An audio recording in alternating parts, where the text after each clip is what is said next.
ओम नमो भगवते वासुदेवाय। जय श्री राधे कृष्ण।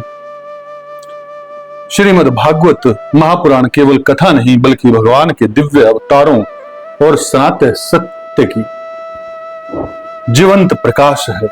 आज हम श्रीमद् भागवत महापुराण के प्रथम स्कंद के तृतीय अध्याय का पावन श्रवण करेंगे।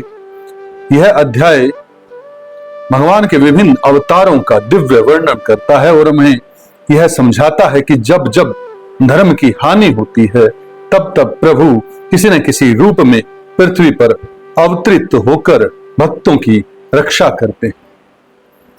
यह अध्याय केवल इतिहास नहीं बल्कि आत्मा को ईश्वर से जोड़ने वाला आध्यात्मिक सेतु है। आइए श्रद्धा, भक्ति और शांत मन से भगवान की इस दिव्य लीला में प्रवेश करें।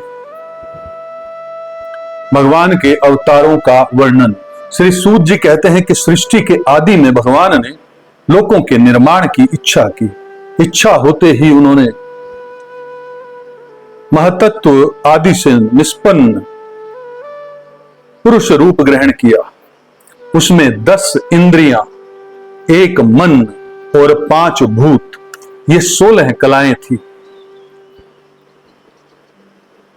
उन्होंने कारण जल में शयन करते हुए जब योग निद्रा का विस्तार किया तब उनके नाभि सरोवर में से एक कमल प्रकट हुआ और उस कमल से प्रजापतियों के अधिपति ब्रह्मा जी उत्पन्न हुए। भगवान के उस विराट रूप के अंग प्रत्यंग में ही समस्त लोकों की कल्पना की गई है। मैं भगवान की वो शुद्ध सत्व में श्रेष्ठ रूप है। योगी लोग दिव्य दृष्टि से भगवान के उस रूप का दर्शन करते हैं। भगवान का वह रूप हजारों पैर, जांघें, भुजाएं और मुखों के कारण अत्यंत विलक्षण है। उसमें सहस्त्रों सिर, हजारों कान, हजारों आंखें और हजारों नासिकाएं हैं। हजारों मुकुट, वस्त्र और कुंडल आदि आभूषणों से वह उल्सित रहता है। भगवान का यही पुरुष रूप, जिसे नारायण कहते हैं, अनेक अवतारों का अक्षय कोश है। इसी से सारे अवतार प्रकट होते हैं। इस रूप के छोटे से छोटे अंश से देवता, पशु, पक्षी और मनुष्य आदि योनियों की सृष्टि होती है। उन्हीं प्रभु ने पहले कुमार सर्ग में सनक, सनंदन, सनातन और सनत कुमार, इन 4 ब्राह्मणों के रूप में अवतार ग्रहण करके अत्यंत कठिन अखंड ब्रह्मचार्य का पालन किया। दूसरी बार इस संसार के कल्याण के लिए समस्त यज्ञों के स्वामी उन भगवान ने ही रसातल में गई हुई पृथ्वी को निकाल लाने के विचार से शुक्र रूप ग्रहण किया। ऋषियों की सृष्टि में उन्होंने देव ऋषि नारद के रूप में तीसरा अवतार ग्रहण किया और सात्वत तंत्र का, जिसे नारद पांचरात्र कहते हैं, उपदेश किया। उसमें कर्मों के द्वारा किस प्रकार कर्म बंधन से मुक्ति मिलती है, इसका वर्णन है। नरम पत्नी मूर्ति के गर्भ से उन्होंने नर नारायण के रूप में चौथा अवतार ग्रहण किया। इस अवतार में उन्होंने ऋषि बनकर मन और इंद्रियों का सर्वथा संगम करके बड़ी कठिन तपस्या की।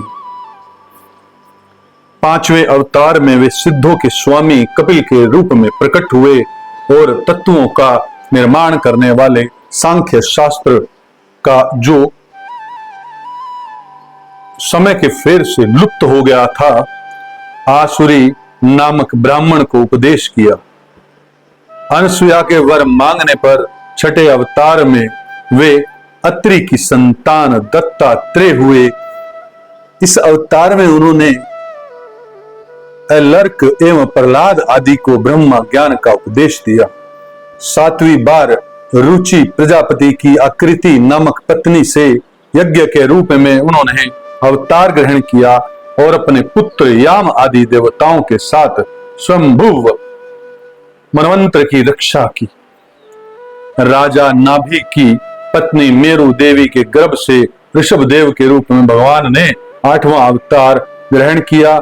इस रूप में उन्होंने परमहंसों को का वह मार्ग जो सभी आश्रमियों के लिए वंदनीय है दिखाया। ऋषियों की प्रार्थना से 9वीं बार वे राजा पृथु के रूप में अवतीर्ण हुए। शौनक आदि ऋषियों इस अवतार में उन्होंने पृथ्वी से समस्त औषधियों का दोहन किया था। इससे यह अवतार सबके लिए बड़ा ही कल्याणकारी हुआ। चाक्षुष मनवंतर के अंत में जब सारी त्रिलोकी समुद्र में डूब रही थी, तब उन्होंने मत्स्य के रूप में 10वां अवतार ग्रहण किया और पृथ्वी रूपी नौका पर बिठाकर अगले मनवंतर के अधिपति वैश्वस मनु की रक्षा की। जिस समय देवता और दैत्य समुद्र मंथन कर रहे थे, उस समय 11वां अवतार धारण करके कच्छ रूप से भगवान ने मदरांचल को अपनी पीठ पर धारण किया। 12वीं बार धनवंतरी के रूप में अमृत लेकर समुद्र से प्रकट हुए और 13वीं बार मोहनी रूप धारण करके दैत्यों को मोहित करते हुए देवताओं को अमृत पिलाया। 14वें अवतार में उन्होंने नरसिंह रूप धारण किया और अत्यंत बलवान दैत्यराज हिरण्यकश्यपु की छाती अपने नखों से अनायास ही इस प्रकार फाड़ डाली जैसे चटाई बनाने वाला सीक को चीर डालता है। 15वीं बार वामन का रूप धारण करके भगवान दैत्यराज बलि के यज्ञ में गए। वे चाहते तो थे त्रिलोकी का राज्य, परंतु मांगी उन्होंने केवल 3 पग पृथ्वी। 16वें परशुराम अवतारों में जब उन्होंने देखा कि राजा लोग ब्राह्मणों के द्रोही हो गए, तब क्रोधित होकर उन्होंने पृथ्वी को 21 बार क्षत्रियों से शून्य कर दिया। इसके बाद 17वें अवतार में सत्यवती के गर्भ से पराशर जी के द्वारा वे व्यास के रूप में अवतीर्ण हुए। उस समय लोगों की समझ और धारणा शक्ति कम देखकर आपने वेद रूप वृक्ष की कई शाखाएं बना दी। 18वीं बार देवताओं का कार्य संपन्न करने की इच्छा से उन्होंने राजा के रूप में राम अवतार ग्रहण किया और सेतु बंधन, रावण वध आदि वीरतापूर्ण बहुत सी लीलाएं की। 19वें और 20वें अवतारों में उन्होंने यदुवंश में बलराम और श्री कृष्ण के नाम से प्रकट होकर पृथ्वी का भार उतारा। उसके बाद कलयुग आ जाने पर मगध देश में देवताओं के द्वेषी दैत्यों को मोहित करने के लिए अजन के पुत्र रूप में आपका बुद्धा अवतार होगा। इसके भी बहुत पीछे जब कलयुग का अंत समीप होगा और राजा लोग प्राय लुटेरे हो जाएंगे, तब जगत के रक्षक भगवान विष्णु यश नामक ब्राह्मण के घर कल की रूप में अवतीर्ण होंगे।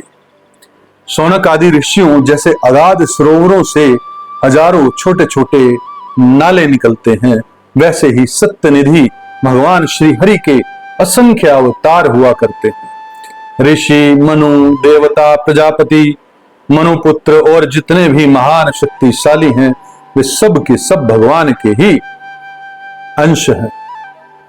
ये सब अवतार तो भगवान के अंश अवतार अथवा कला अवतार हैं, परंतु भगवान श्री कृष्ण तो स्वयं भगवान अवतारी ही हैं। जब लोग दैत्यों के अत्याचार से व्याकुल हो उठते हैं, तब युग युग में अनेक रूप धारण करके भगवान उनकी रक्षा करते हैं। भगवान के दिव्य जन्मों की यह कथा अत्यंत गोपनीय रहस्यमयी है। जो मनुष्य एकाग्र चित्त से नियम पूर्वक संध्या काल और प्रातः काल प्रेम से इसका पाठ करता है वह सब दुखों से छूट जाता है। प्राकृत स्वरूप रहित चिंतमय भगवान जो यह स्थूल जगतकार का रूप है, यह उनकी माया के महत्ववादी गुणों से भगवान में ही कल्पित है। जैसे बादल वायु के आश्रय रहते हैं और धूसरपना धूल में होता है, परंतु अल्प बुद्धि मनुष्य बादलों का आकाश में और धूसरपने का वायु में आरोप करते हैं, वैसे ही अविवेकी पुरुष सबके साक्षी आत्मा में स्थूल दृश्य रूप जगत का आरोप करते हैं। स्थल रूप से परे भगवान का एक सूक्ष्म अव्यक्त रूप है जो न तो स्थूल की तरह आकार आदि गुणों वाला है और न देखने सुनने में ही आ सकता है। वही सूक्ष्म शरीर है। आत्मा का आरोप या प्रवेश होने से यही जीव कहलाता है और इसी का बार बार जन्म होता है। उपयुक्त सूक्ष्म और स्थूल शरीर अविद्या से ही आत्मा में आरोपित है। जिस अवस्था में आत्म स्वरूप के ज्ञान से यह आरोप दूर हो जाता है, उसी समय ब्रह्मा का साक्षात्कार होता है। तत्वज्ञानी लोग जानते हैं कि जिस समय यह बुद्धि रूपा परमेश्वर की माया निवृत्त होती है, उस समय जीव परमानंदमय हो जाता है और अपनी स्वरूप महिमा में प्रतिष्ठित होता है। वास्तव में जिनके जन्म नहीं है और कर्म भी नहीं है, उन हृदयेश्वर भगवान के अप्राकृतिक जन्म और कर्मों का तत्वज्ञानी लोग इसी प्रकार वर्णन करते हैं, क्योंकि उनके जन्म और कर्म वेदों के अत्यंत गोपनीय रहस्य हैं। भगवान की लीला अमोघ है। वे लीला से ही इस संसार का सृजन, पालन और संहार करते हैं, किंतु इसमें आसक्त नहीं होते। प्राणियों के अंतकरण में छिपे रहकर ज्ञानेंद्रिय और मन के नित्यता के रूप में उनके विषयों को ग्रहण भी करते हैं, परंतु उनसे अलग रहते हैं। वे परम स्वतंत्र हैं। ये विषय कभी उन्हें लिप्त नहीं कर सकते। जैसे अनजान मनुष्य जादूगर अथवा नट के संकल्प और वचनों से ही हुई करामात को नहीं समझ पाता, वैसे ही अपने संकल्प और वेदवाणी के द्वारा भगवान के प्रकट किए हुए इन नाना नाम और रूपों को तथा उनकी लीलाओं को बुद्धि जीव बहुत सी तर्क युक्तियों के द्वारा नहीं पहचान सकता। चक्रपाणी भगवान की शक्ति और पराक्रम अंत है, उनकी कोई शाह नहीं पा सकता। वे सारे जगत के निर्माता होने पर भी उससे सर्वथा परे हैं। उनके स्वरूप को अथवा उनकी लीला के रहस्य को वही जान सकता है जो नित्य निरंतर निष्कपट भाव से उनके चरण कमलों की दिव्य गंध का सेवन करता है, सेवा भाव से उनके चरणों का चिंतन करता है। सौनकादि ऋषियों, आप लोग बड़े ही सौभाग्यशाली तथा धन्य हैं जो इस जीवन में और विघ्न बाधाओं से भरे इस संसार में समस्त लोकों के स्वामी भगवान श्री कृष्ण का वह सर्वात्मक आत्म भाव, वह अनिर्वचनीय अनन्य प्रेम करते हैं, जिससे फिर इस जन्म मरण रूप संसार के भयंकर चक्र में नहीं पड़ना पड़ता। भगवान वेद व्यास ने यह वेदों के समान भगवत चरित्र से परिपूर्ण भागवत नाम का पुराण बनाया है। उन्होंने इस श्लाघनीय, कल्याणकारी और महान पुराण को लोगों के परम कल्याण के लिए अपने आत्मज्ञानी शिरोमणि पुत्र को ग्रहण कराया। इसमें सारे वेद और इतिहासों का सार संग्रह किया गया है। सुखदेव जी ने राजा परीक्षित को यह सुनाया। उस समय वे ब्रह्म ऋषियों से घिरे हुए आमरण अनशन का व्रत लेकर गंगा तट पर बैठे हुए थे। भगवान श्री कृष्ण जब धर्म, ज्ञान आदि के साथ अपने परम धाम को पधार गए, तब इस कलयुग में जो लोग अज्ञान रूपी अंधकार से अंधे हो रहे हैं, उनके लिए यह पुराण रूपी सूर्य इस समय प्रकट हुआ है। शौनक आदि ऋषियों, जब महातेजस्वी श्री सुखदेव जी महाराज वहां इस पुराण की कथा कर रहे थे, तब मैं भी वहां बैठा था। वहीं मैंने उनकी कृपा पूर्ण अनुमति से इसका अध्ययन किया। मेरा जैसा अध्ययन है और मेरी बुद्धि ने जितना जिस प्रकार इसको ग्रहण किया है, उसी के अनुसार इसे मैं आप लोगों को सुनाऊंगा। श्रीमद् भागवत के प्रथम स्कंद के तृतीय अध्याय का यह दिव्य संदेश हमें बताता है कि भगवान अनंत है, उनके अवतार अनंत है, उनकी कृपा अनंत है। जब मनुष्य प्रभु की कथाओं का श्रवण करता है, तब उसके भीतर की नकारात्मकता धीरे धीरे समाप्त होने लगती है और आत्मा में भक्ति का प्रकाश जागृत होता है। भगवान के अवतार केवल दुष्टों के विनाश के लिए नहीं, बल्कि मानवता को धर्म, प्रेम और सत्य का मार्ग दिखाने के लिए होते हैं। प्रार्थना है कि श्रीमद् भागवत का यह अमृत ज्ञान हम सभी के जीवन में शांति, भक्ति और दिव्यता का संचार करे। हरि ओम तत्सत। जय श्री कृष्णा। राधे राधे।